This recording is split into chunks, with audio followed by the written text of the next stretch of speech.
दुलाराय बर' हारिमु आफादनि जे 22थि बोसोरसालिया जथुम्मा आरो क'क्राझार जिल्ला दुलाराय बर' हारिमु आफादनि 14थि बोसोरसालिया जथुम्मा बेखौ जों क'क्राझार नोगोरनि जे बागानसालियाव थानाय जोंनि दुलाराय बर' हारिमु आफादनि जे गाहाय मावख' बेवहाय जोङो साननैनि गाजा गोमजा हाबाफारिजों जोङो खुंगासिनो दङ।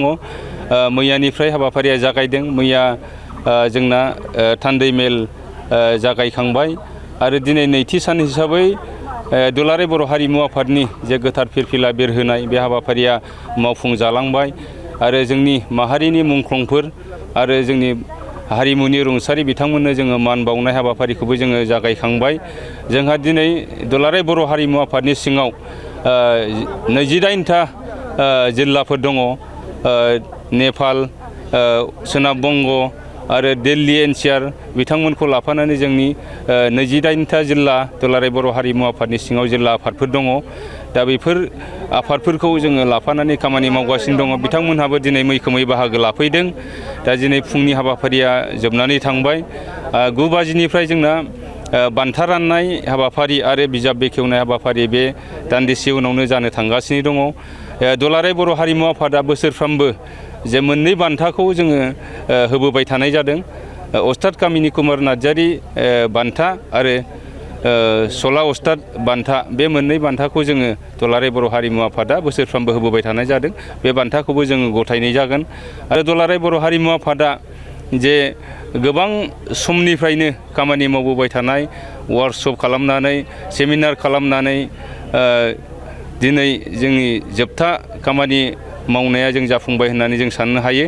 दिनै जोङो बिजाब महरै गांनै बिजाब जोङो एकाडेमिक कर्सनि थाखाय बड' ट्रेडिशनेल मिउजिक बे एकाडेमिक कर्सनि थाखाय जोङो गांनै बिजाबखौ दिनै बेखेवनानै लागोन आरो बेखौ बर' थुनलाइ आफादनि गाहाय नेहाथारि बिथां नीलकान्त गयारी बिथाङा बेखेवफैगोन आरो बेजों लोगोसे दुलाराय बर' हारिमु आफादनि बारग'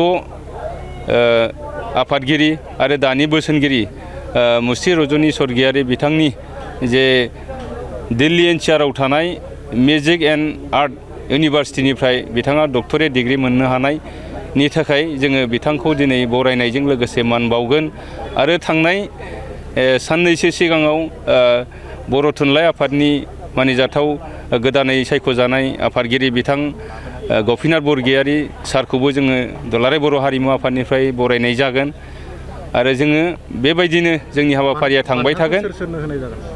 बान्थाखौ जोङो सला अस्ताद बान्थाखौ जोङो बाक्सा जिल्लानि जे थिफु नार्जारी होननाय बिथांनो जोङो होनाय जागोन। बे सला अस्ताद बान्थायानो जाहैबाय जोङो हारिमु बिथिङाव जाय बिथांमोनहा जे थैथाब थांथाब नाजानानै खामानि मावबोबाय थादों, हारिमुखौ लाखिबाय थादों, ड्रामायानो हक, सिनेमायानो हक, थियाटार बा जात्रा गान बेफोराव जोङो खामानि मावबोनाय बिथांमोनखौ जोङो गोसोखांनानै जों सायख' आफादा थि खालामनाय जादों।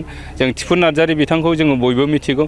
बिथाङा पापेट थियाटार आरो जोंनि मबाइल थियाटार बेफ्राव बिथाङा मैखोमै जे हारिमु सिबिनानै जे बिथाङा दासिमबो जोंनि गेजेराव हारिमु सिबिबाय थागासिनो दङ, हारिमुखौ लाखिबाय थागासिनो दङ।